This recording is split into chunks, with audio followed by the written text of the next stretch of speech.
Ruben, then you Clay Aiken, but second place gets nothing. So get up out this godforsaken booth. The truth is you sadly mistaken. Proof I'm back.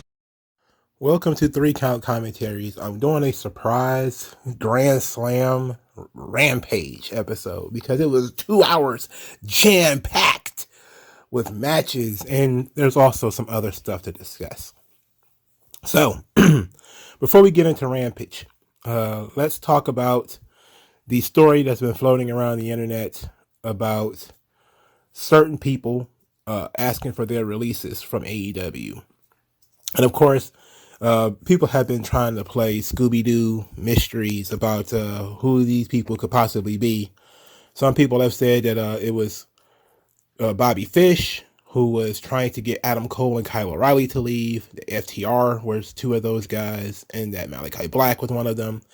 And it is all speculated whether WWE contacted them first, promising them spots on the roster or whatever. And this supposedly happened weeks ago. And of course, the Bobby Fish situation is that he tried to talk Adam Cole and Kyle O'Reilly into leaving, only to be rebuffed and to find his way into Impact, where everybody's laughing at him. Now, I don't know how much of this stuff is true. I think we'll never know how much of it is true. There's some talk that Swerve was also contacted, and that he was the one who kind of went to Tony and told them that he was contacted by WWE. I don't know. Like it's I don't know. But let's talk about it a little bit. There's definitely people who are going to be unhappy in AEW. Let's just talk about that first. Just because they don't express their unhappiness doesn't mean that they're not unhappy. What I think with WWE was people didn't have any problem expressing their unhappiness, especially in public, because sometimes that led to better positioning. If you would say that you were unhappy in WWE, sometimes you would get an opportunity. Sometimes you would ask for your release, and you may actually get it, or it would lead to, hey, what's wrong? The squeaky wheel gets the grease. Somebody is doing something out of the ordinary. They're bound to finally get some attention. That's people act out. That's kind of what they do. But then there's bound to be people who are just there who don't want to be there. And the question is, do these people that are being suggested, Swerve is happier in AEW, as noted by his AEW lust over the last couple of days, with him saying that I think he said he's forgotten or did more in the 3 months he's been in AEW than he's done in the 3 years he was in WWE. I think he's also the guy who's kind of responsible for all of the crossover with hip hop stuff that they did at Grand Slam in New York, the Trina, Fabulous, all that kind of stuff. And he's also been responsible for some of the stuff that some of the media attention that they've gotten, such as West Side Gun having an AEW replica title at Rolling Loud, or Double XL Magazine tweeting out about AEW. So maybe he's being listened to, and that's sort of his reward for, going to Tony with these situations or whatever. It's entirely possible. I don't see anything wrong with, using that as leverage. If you were contacted by WWE, you definitely should use that as leverage. I'm talking about from a personal perspective. Personally, you don't owe WWE anything. You don't work there, So if you can use them to better your own situation, I say go for it. Go for it. If that's what happened with Swerve and he was contacted to rejoin Hit Row, he said no. And then all of a sudden he's a tag team champion, and now, he's integral in the, I'm guessing you could say, success of Grand Slam and their integration with hip hop. And it's all because Tony Khan now trusts him, because when WWE came a knock and he didn't jump, in fact, he told people like, hey, look, man, they're trying to bring us back. I can understand that. I can appreciate that. I don't see a problem with that. I saw people calling him, saying he was a snitch and all this kind of stuff. It's like, what? He didn't owe WWE anything. They fired him. He don't owe them anything. So if he can better his situation by using WWE and that leverage there, knowing that, he could always go back, which I'm pretty sure is not going to be the case now, but Triple H overlooks things. Now, as far as Undisputed Era is concerned, Bobby Fish, if this is true, because we're going to work off speculation here. If this is true, Bobby Fish is a moron. Again, Adam Cole, his best friends are the EVPs. At least currently. They're still currently the EVPs. All right? His girlfriend works there. The idea that he would turn his back on AEW just to go back to WWE and work with Triple H, I don't see that as being the case. There's no doubt. Again, Adam Cole has said since he's been under AEW contract that he has stayed in touch with Shawn and Triple H. He still talks to them. He's still in contact with them. He made that public well before the whole contract tampering, before Vince was even gone. He said he stayed in contact with them. So this is not something that is brand new to somebody like me. I mean, it is what it is. That being said, though, you had to be a fool to think that he was going to leave a job where he's got a pretty cushy spot when he comes back. You know, especially for the shark pit that is WWE. Because for all of Adam Cole's talent and his verbal ability, it is always going to be this dude is 5'7" with zero physique. How is he going to stand up to the Bobby Lashleys and the Roman Reignses, and now Braun Strowman is back? And Triple H, despite the fact that, you know, he's leaning more into the indie stuff, he hasn't made any of the silly decisions yet of, well, he's doing it in NXT, you know, having some of the more garbage tier, small, you know, unprofessional looking guys go over the more professional looking talents, which is what, you know, Adam Cole would be looking to do. AEW is perfect for Adam Cole because they don't care about his physique. They don't care about his size. They only care that he's over with a certain fan base. That's all they need for him to be, is over with the fan base. And he is. So him leaving likely wasn't going to happen. Kyle O'Reilly, I don't know. You know, it's harder to tell the story of Kyle O'Reilly. I think he's been better used in WWE, but he hasn't been in AEW that long. You know, right before his injury, he was challenging for the world title and doing all that kind of stuff too. You know, they were giving him big singles wins. I think they were primed for a Red Dragon push, Fish and O'Reilly, but it didn't happen. And despite being friends with the Young Bucks didn't want to put them over. This is something that Bobby Fish talked about, which I think is very interesting. You know, it's pretty humorous that your friends don't want to, they don't really want to work with you. They don't want to put you over. Interesting, right? But you got to ask what Kyle O'Reilly's value is without Bobby Fish. You know, are they going to stuff Adam Cole in a tag team with Kyle O'Reilly? Probably not. Are they going to keep Kyle O'Reilly around as sort of the best little buddy of Adam Cole? Probably. But since Adam Cole is the little buddy of the Young Bucks, what, is Kyle O'Reilly going to be the fifth Buck? You know, with the sixth after Kenny Omega? I don't know, man. It doesn't make much sense to me to put yourself in that position. But what can Kyle O'Reilly do in WWE? The guy is plain, painfully plain. Almost no charisma or promo ability. He might as well go to Impact or go to NWA or something, you know? And I think that the value of Fish and O'Reilly is together as a tag team. That's excellent stuff. That's their real value. And breaking up the tag team is a mistake. But what's done is done. But I don't think Adam Cole was going back, regardless of who asked him. You know, I just think that the situation in AEW is too perfect for him. It's an indie promotion that's pushing guys his size. He's got friends there. He's got a girlfriend there. It's perfect for him. Limited schedule, no expectations to get in shape and stay in shape. You know, to actually have muscles and and stuff like that. Just, you know, you don't have to do too much of anything. So I don't think that him leaving was a problem. So I don't really think that too much about it. Finally, FTR. FTR left WWE because part of the reason why they left is they didn't like how they were being used. They didn't like their position. And since they've left, they've talked negatively about Shawn Michaels, especially Dax Harwood, aka Bald FTR. Going back to WWE, where Shawn has a little bit more authority, even though it's in NXT, he still has a little bit more authority, and Triple H is there. one of the things that they complained about is how they were treated the last time they did a DX reunion. They were beat up and, kicked around or whatever. And they weren't thanked for it. They weren't appreciated for it or anything like that. I don't see them in a rush to go back, to go back to that schedule, maybe for more money, sure, but to go back to that schedule or anything like that, I don't see it.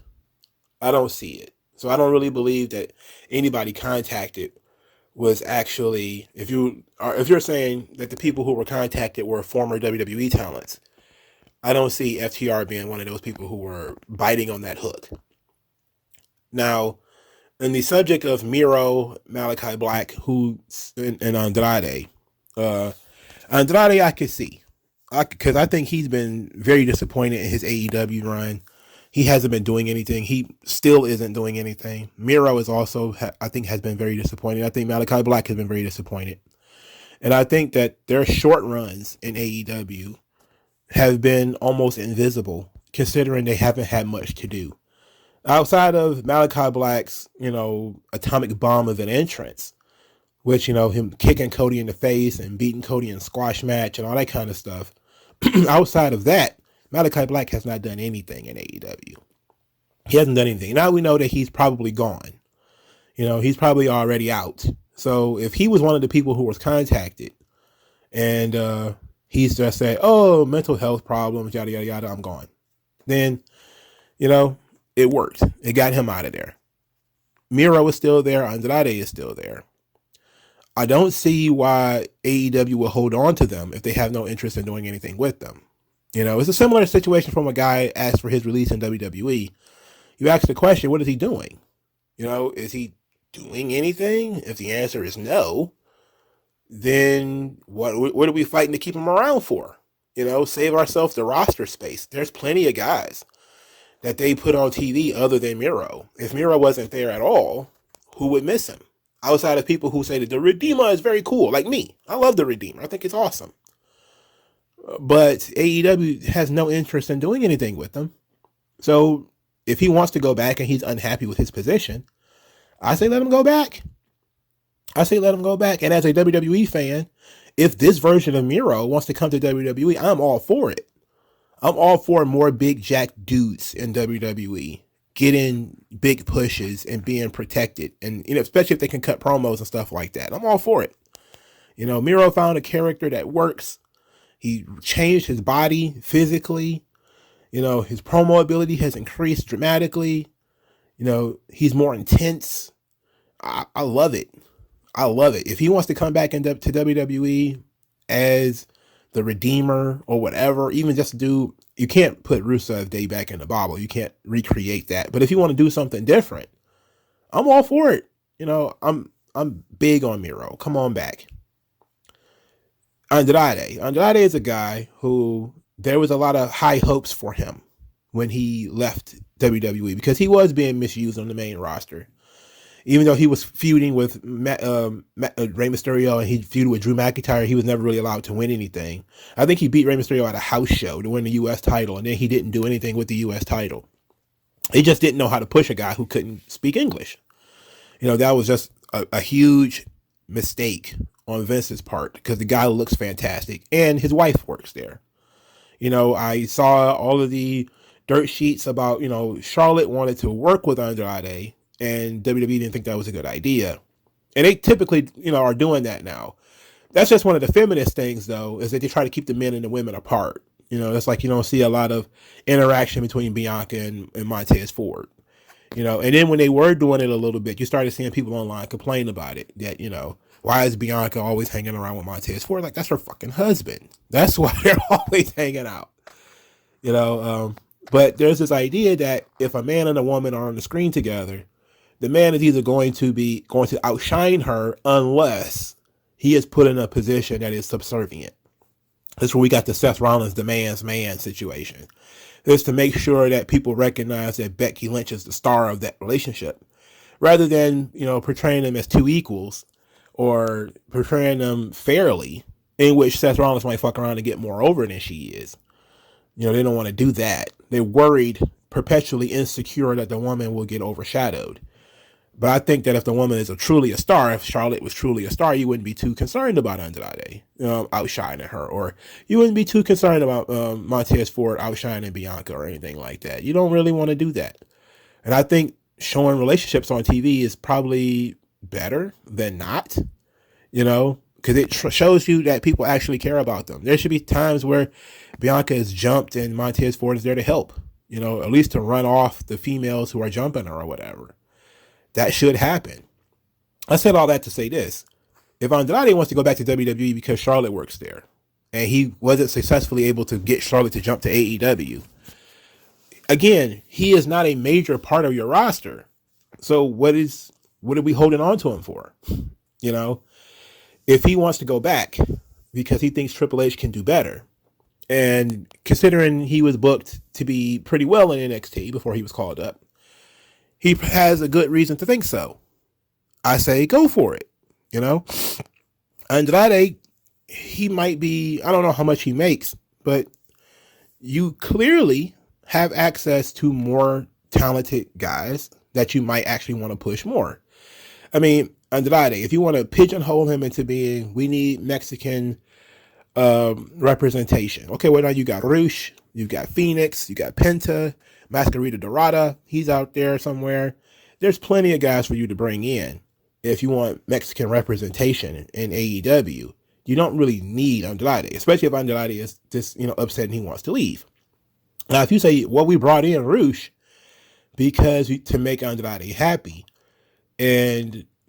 but you're still not doing anything with that. They beat up on Dragon Lee. What was this, a month ago? And there's been zero follow-up. None.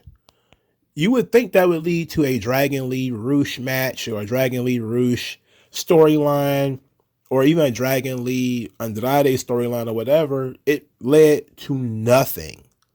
It's going nowhere. Why are we holding on to these guys? If the guy wants to go, let him go. That's assuming, of course, Andrade wants to leave. But this whole contract tampering story, there's people who want to leave AEW.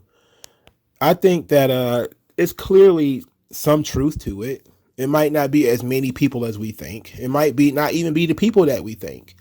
It might be some undercard folks who are under contract who say, look, I can do better than this. I need to get out of here because, I've been under contract for a while now and I don't do anything.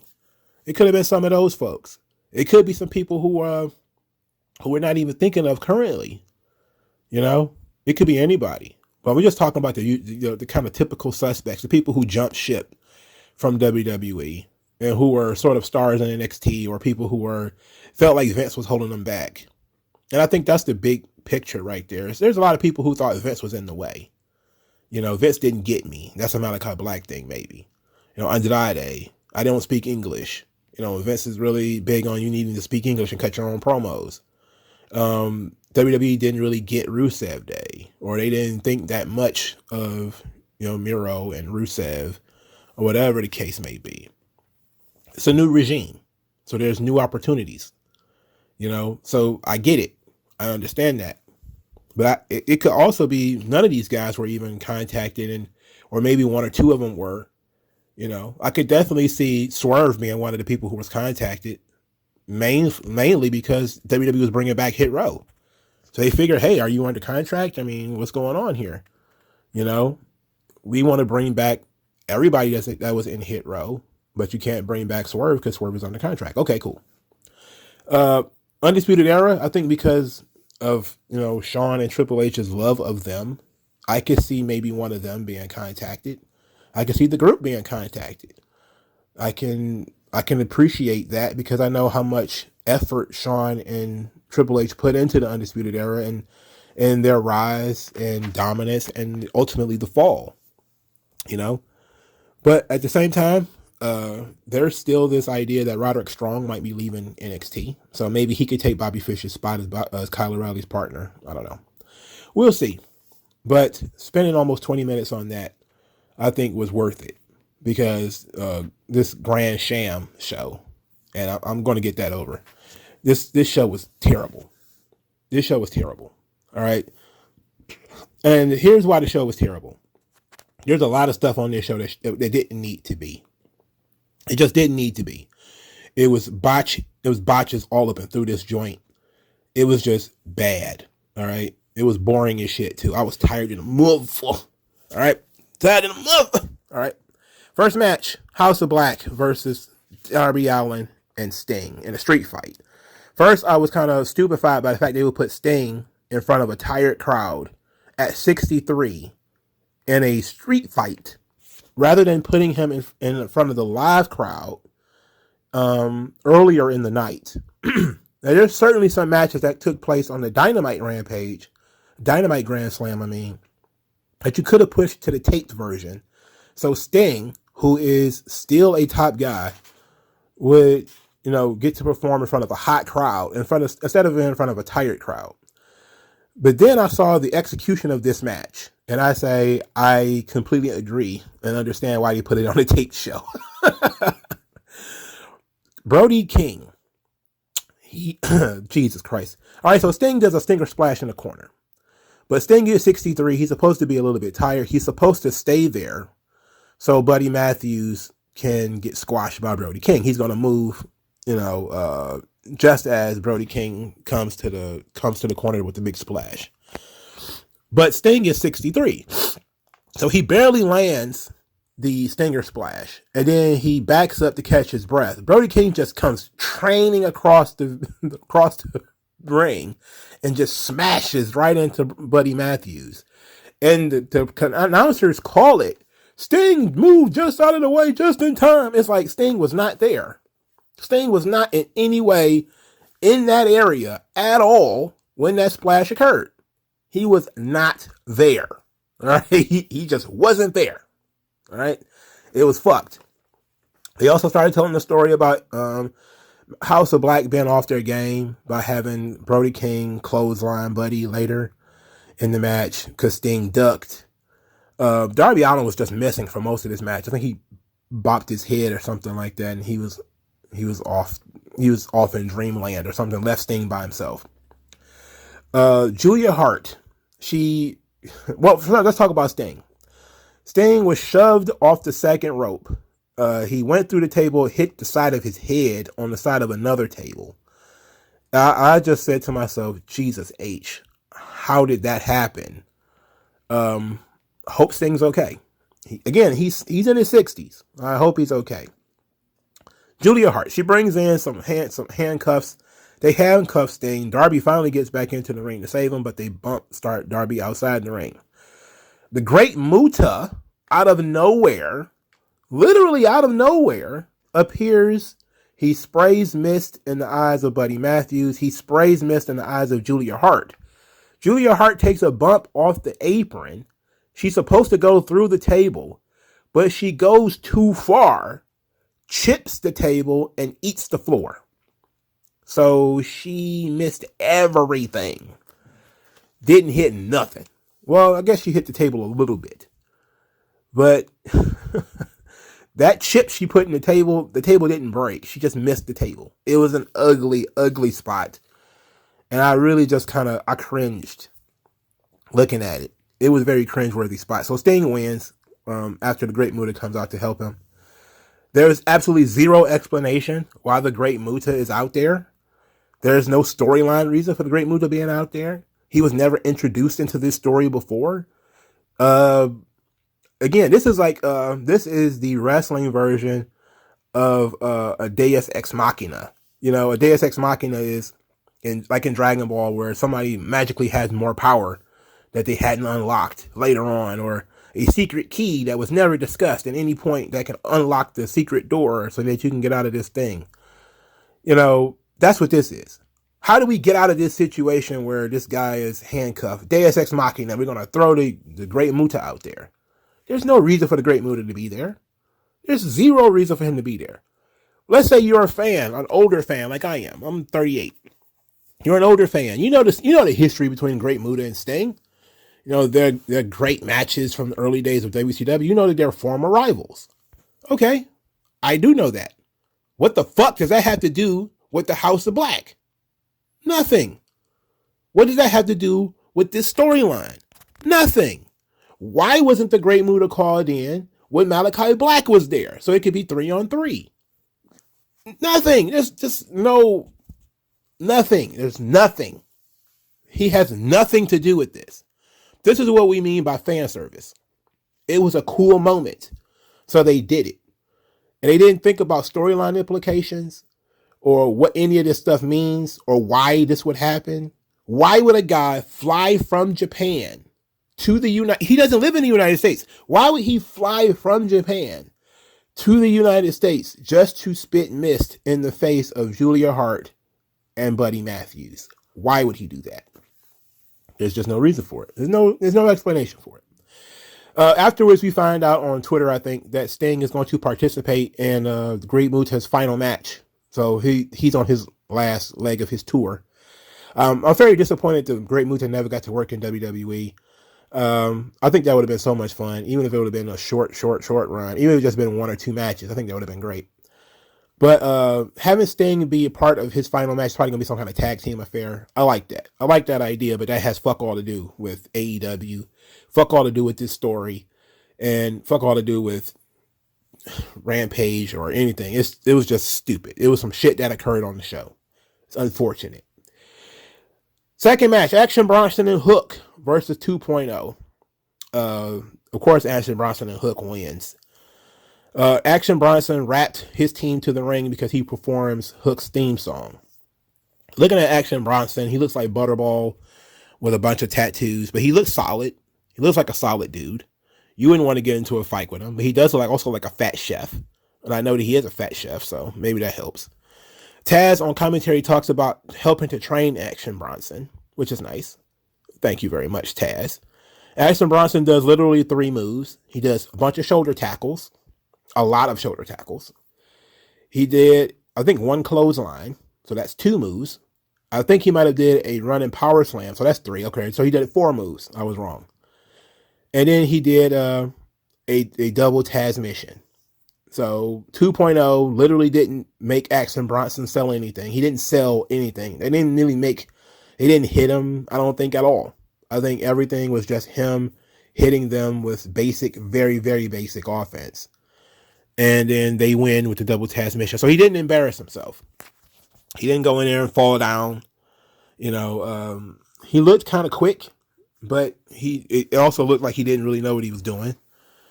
So it was what it was. It was just a thing. And I wrote down in the margins of my notes, I remember when Hook was a top prospect. I remember when he was one of the hottest acts in the company. Do you remember that? There was a time where Hook was getting major reactions and he was the focal point of Rampage and they were pushing him hard. Ooh, they were pushing him too hard, maybe. And then they squashed all of that by not following up on it. They even did some stuff with Hook putting CM Punk in a Taz mission. I remember they did that at an after show thing for a Rampage episode once when CM Punk was being a bit of a dick in New York. They had Hook choke him out. And all of that was for nothing.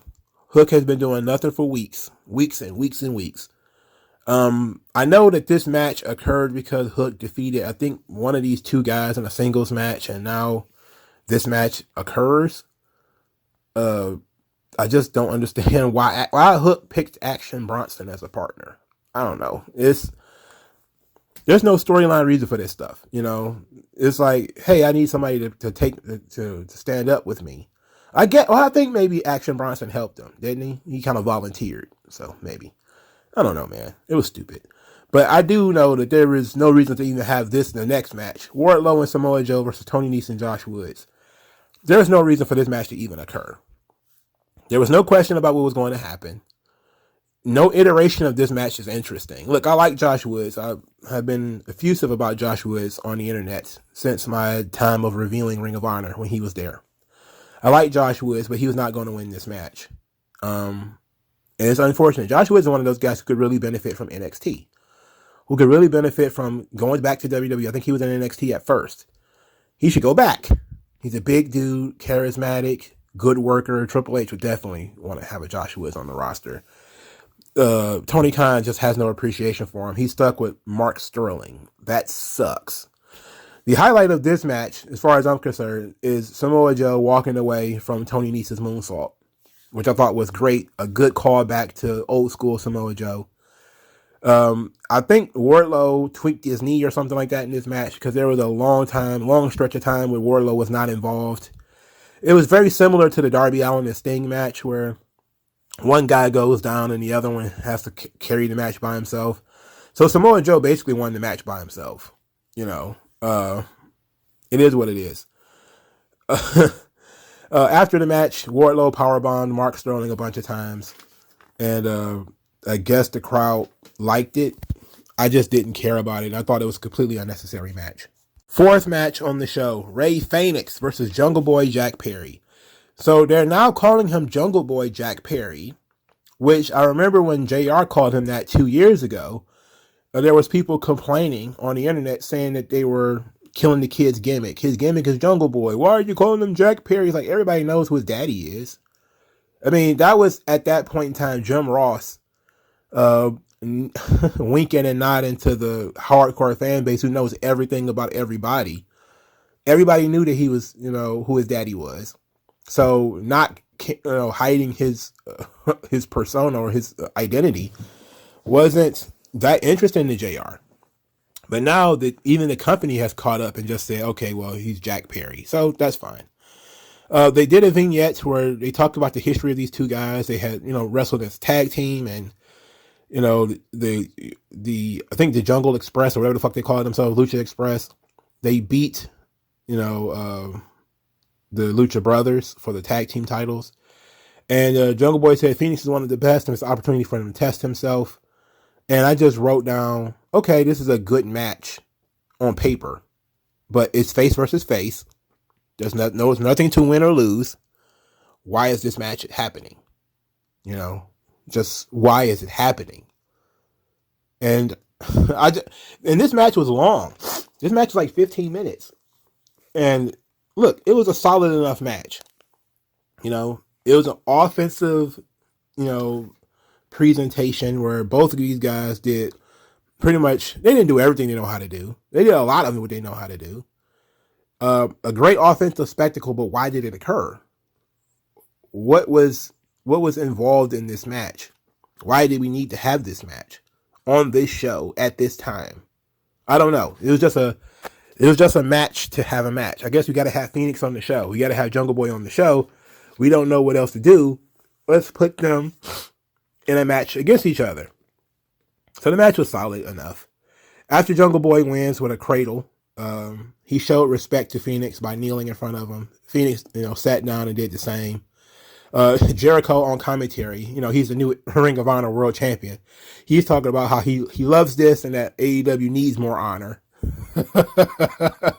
Later in the show, he called himself the most honorable man in AEW. So he's already making the most of this thing. This Chris Jericho as a Ring of Honor World Champion thing. So after Jungle Boy wins, Christian comes out there. He's got his arm in a sling. He distracts Jungle Boy, and Luchasaurus is supposed to attack him from behind. There was a little bit of a fight. Luchasaurus ended up winning the fight, of course. Christian says that New York always makes him smile. New Yorkers are loud, obnoxious, and then he says, but, and he says, well, I guess that's it. You're just loud and obnoxious. Then he talked to Jungle Boy, said that he squashed him with one arm, and this is his final warning. He took his right arm away, so now he's going to meet his new right arm of destruction, which is Luchasaurus. And he says he wished only his sister and mom was there to see him, and that he doesn't want him to come back to Dynamite. Then at that point, Luchasaurus chokeslammed Jungle Boy. Why couldn't Jungle Boy should have beat an underneath heel in a short match and then did this. Him having a really long match against Fénix tired me out. I'm telling you, I was wore out after this match. I was like, oh my God, I just watched 2 hours of SmackDown. Now I got to watch 2 hours of this thing. And they did the old Raw thing where they go off the air and come back. They went dark and came right back. Nice little trick by Tony Khan so that he can get 2 separate ratings on the charts. So they could be like, Rampage could be 2-3 or 14-15 on the night or whatever. Nice little gimmick there. I noticed it. But it's going to be very hard for Christian. Well, it's easy for Christian to carry on the feud because he's hurt, so Jungle Boy can't touch him, and he needs to be there to add fuel to the fire of the Jungle Boy Luchasaurus feud. That's all well and good, I guess. My issue here is how long can we have this feud last until Christian can have the match, the blow-off match? Because we're in a position right now where Christian's going to be 7 months, maybe 6 months off or whatever.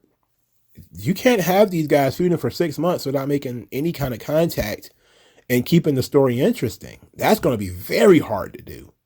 That's going to be almost impossible to do. And even if you have a bunch of matches between Luchasaurus and Jungle Boy, and by the time Christian comes back, people are going to be burned out on this feud. So I'm not entirely sure how they plan to, extend this thing. But Christian is doing some of the best heel work of his life.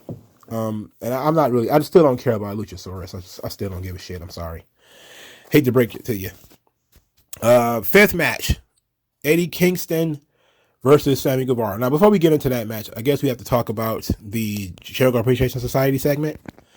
So Daniel Garcia wanted to talk to Jericho. Jericho said that said for him to save it because it's party time. They're gonna party. They're gonna have a celebration on Dynamite. Celebrate the Ocho, his 8th world title.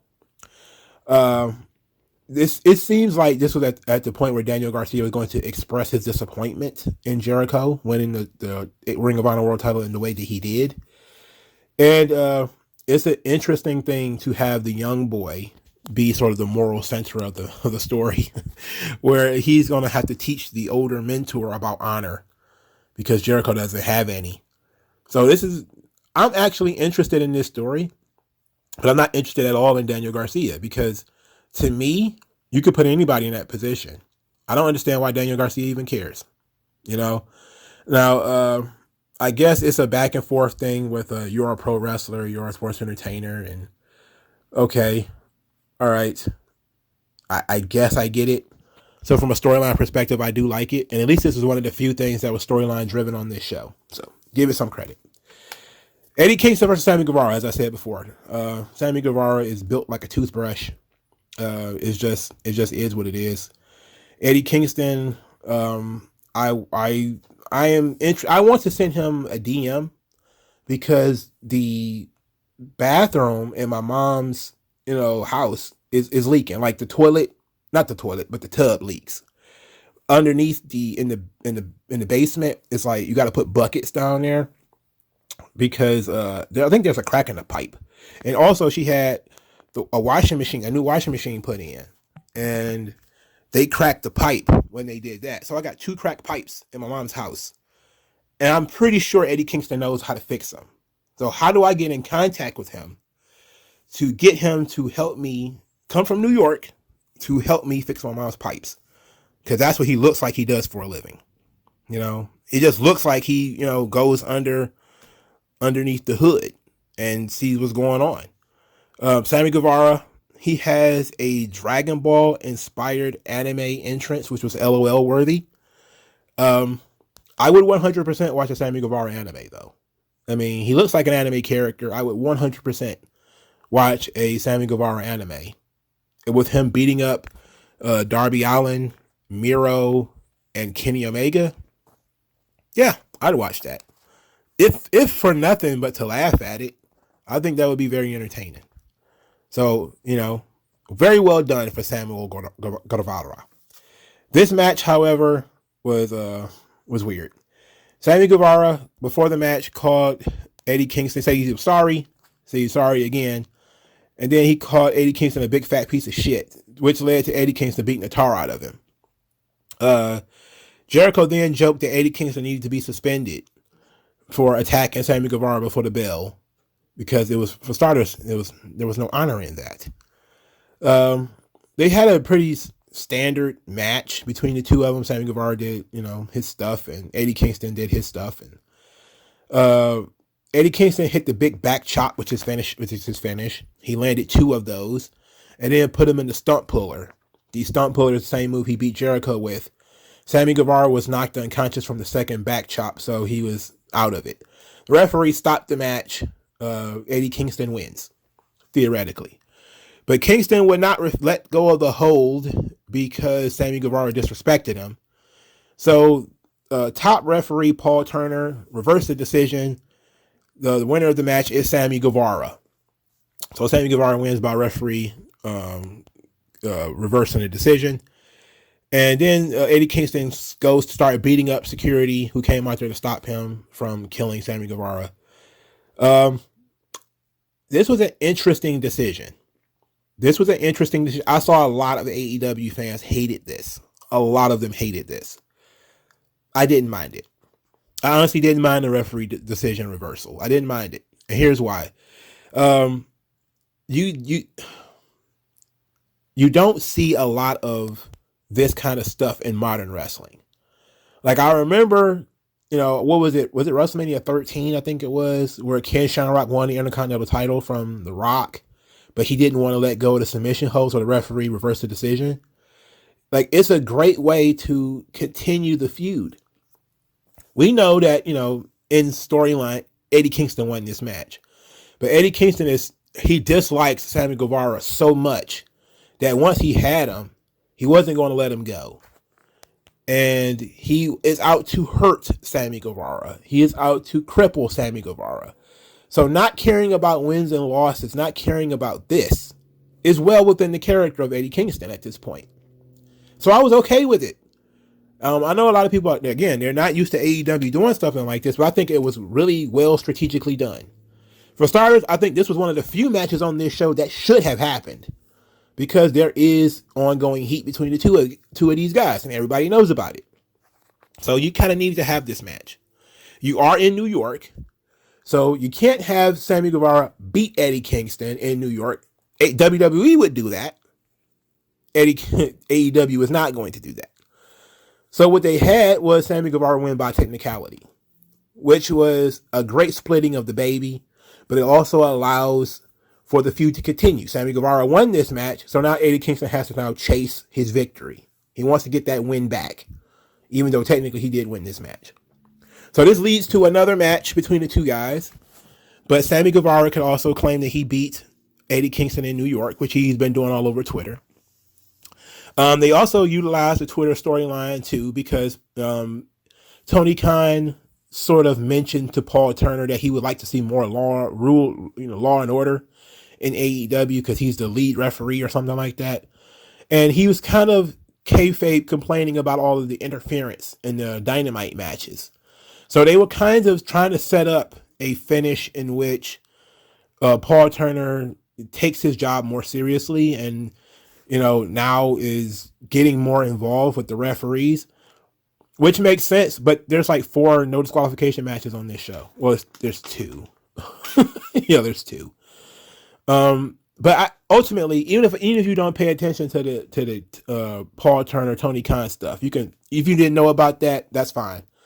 It's still, well established wrestling canon that if you don't release the submission hold, they will reverse the decision. So that's what they did. And it makes sense to get some heat on Sammy Guevara because this is how he wins. And now he's going to brag about beating Eddie Kingston in New York, even though he won by reversal of referee's decision. So I like it. The match was what it was, but I liked the finish. It was fine. All right. So we got 6th match, Diamante versus Jade Cargill. Another match that didn't need to happen. Diamante lost clean in under 5 minutes. It was like 4 minutes or whatever, some change. Then Trina turned on Diamante and joined Jade Cargill. I just shrugged. Shrug. There was no established relationship between Diamante and Trina. We saw them literally on Dynamite with Diamante. Oh, my friend. And then she turns on her immediately. Okay. How about taking some time to make Diamante look legitimate for starters? Establishing her relationship with Trina, Maybe you could have done that a month ago. I don't know. And then it actually meant something when Trina turned on Diamante, but they didn't do that. They talked about, oh, Trina, her debut album, The Baddest Bitch. She's a baddie now. I'm just kind of like, God, I'm just rolling my eyes at this shit. How about just putting Trina with Jade Cargill from the beginning? All right, that would have been so much better. And also would have been better if Trina didn't look like a house mom, a housewife at this point in time. Like when you think about Trina, and you go back to, like, again, her heyday was 2006, 2005 or whatever. It was 16 some odd years ago. You're not getting that version of Trina on AEW TV. If they had, that would have been big. If they'd have gotten like the Diamond Princess version of Trina on this show, it would have been great. If they're going to keep Trina around to hang out with Jade Cargill, that could be interesting. But to just have Jade Cargill and Trina in the ring for 2 minutes together, I don't know. I don't know how. And then Diamante, poor Diamante, she's been in this company forever. And this is how she's still being treated. She doesn't get a legitimate match. I mean, who's to say that she should anyway, right? She doesn't get a legitimate match. She gets to hang out with Trina for 45 seconds, gets beat clean, embarrassed in front of her friend, embarrassed in front of everybody because she's just a placeholder, because Jade has to be on the show somehow. And that's it. So I see a lot of people, and a lot of people they love Jade Cargill, and especially in the black part of wrestling Twitter.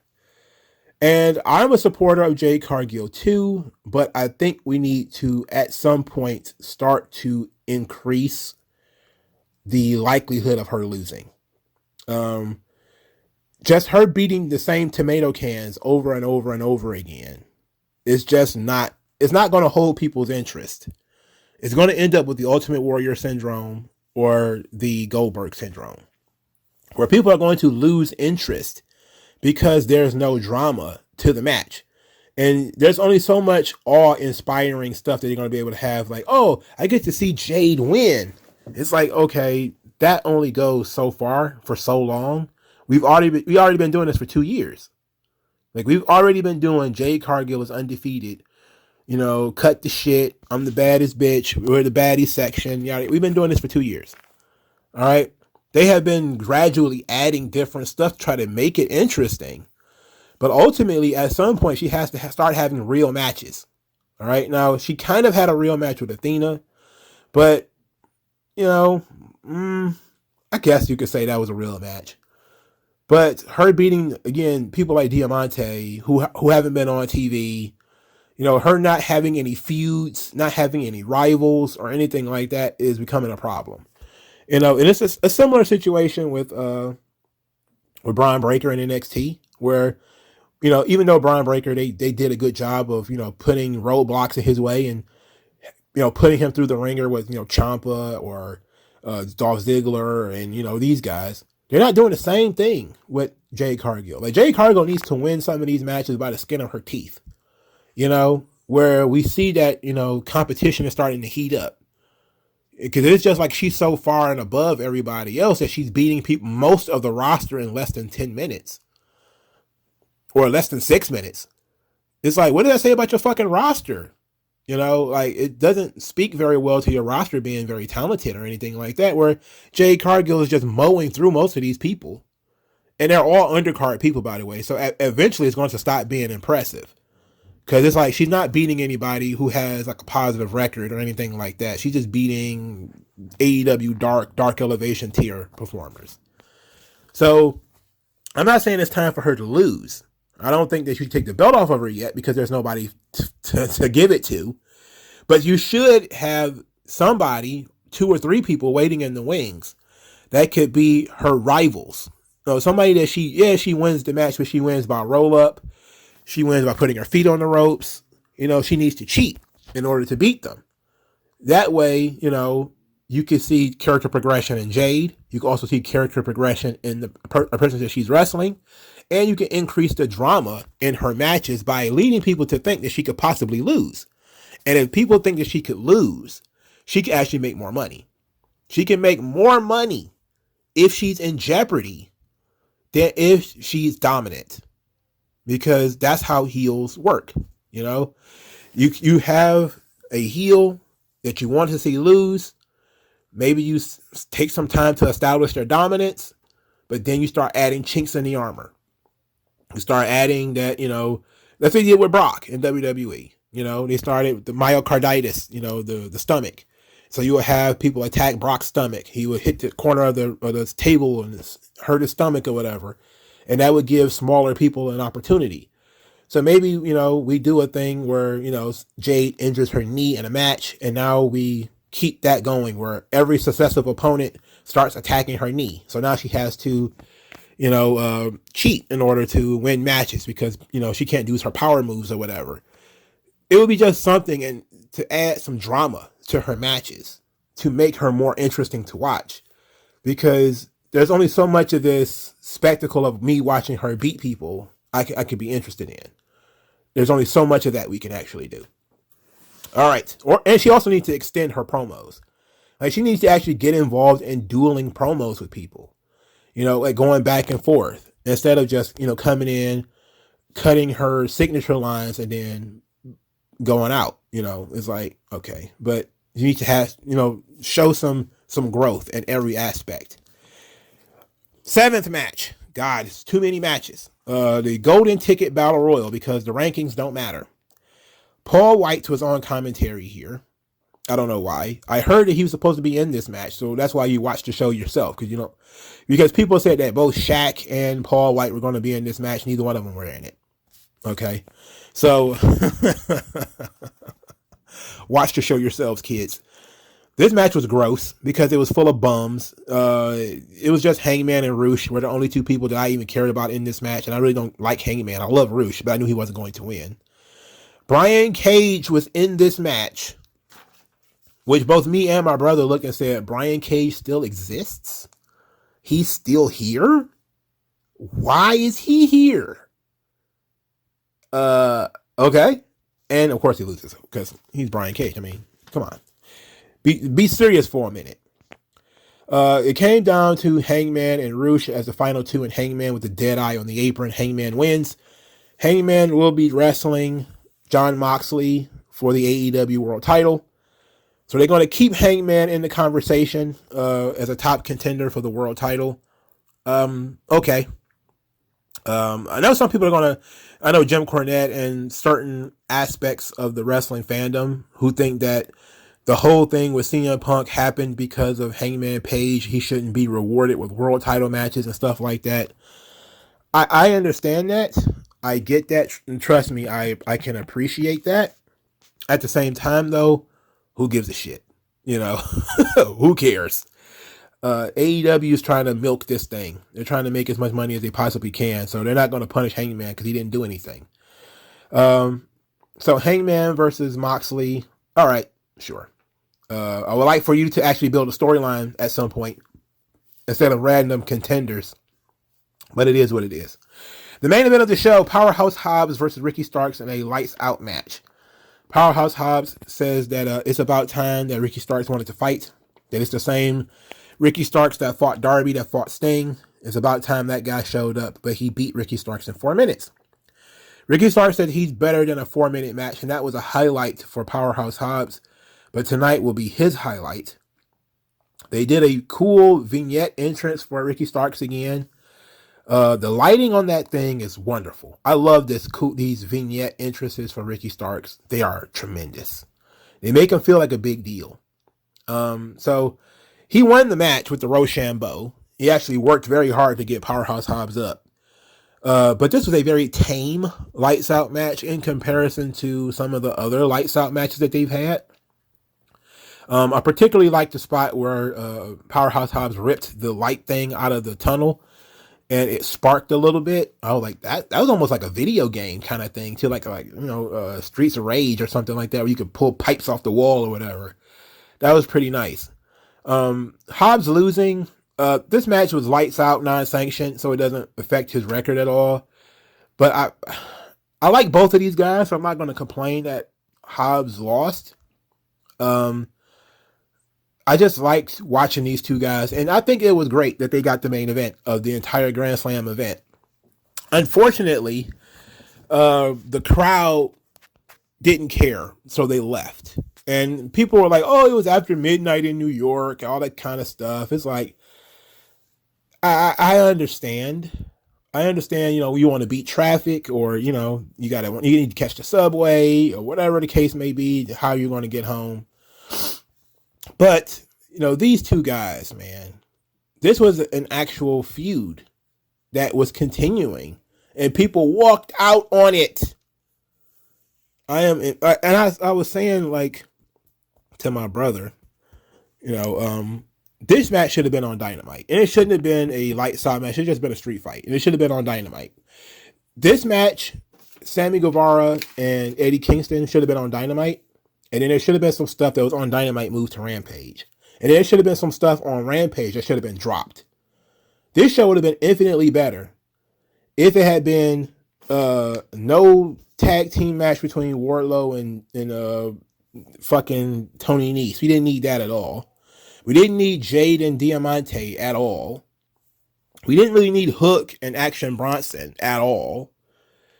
If it just been the Ricky Starks and Powerhouse Hobbs, the Battle Royal, Kingston and Guevara, and House of Black versus oh shit, who did they wrestle?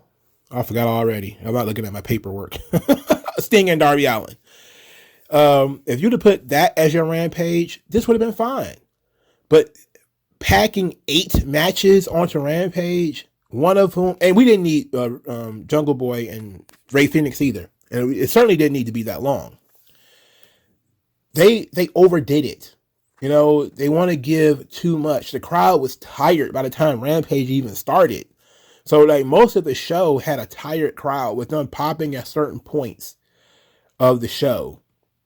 You know, some of these matches would have gotten better reactions if they'd have taken the time to do them in front of the live crowd rather than, you know, taping them was just 3 hours, 4 hours into the taping. And then I'm thinking they actually tape maybe some dark stuff before this too.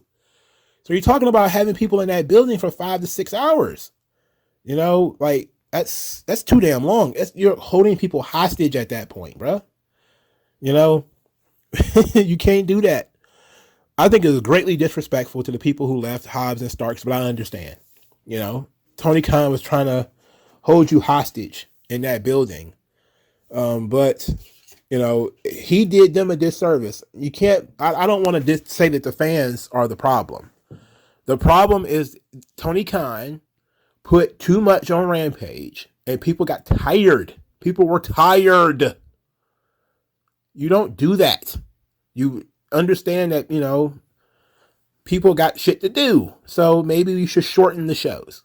Maybe we need, instead of being an 8-match show, it should have been a 5-match show. SmackDown does 5 matches pretty much every week. All right? Pretty much 5 matches a week. That's their average. You know, I don't understand why Tony Khan feels like he needed to do 8. Like, why did you need to do 8? I don't know, man. Look, more is not better. Better is better. There's some stuff we can actually do that'd be far more interesting. So, this was a grand sham. Dynamite wasn't. Dynamite was fine. This, despite the fact that I think that I liked some of the stuff on this show better, it was drugged down by the low energy of the crowd and my lack of interest in most of the people involved, and my lack of interest in at least half the card. At least half the card shouldn't have been there. If you'd have cut out a good 4 matches from this show, it'd have been solid. It'd have been really solid, worth watching. But 8? Oh no. Stay away from this fucking show. This show sucks. Like, share, and subscribe. Thank you guys for your time. I'll talk to you guys later, man. Peace.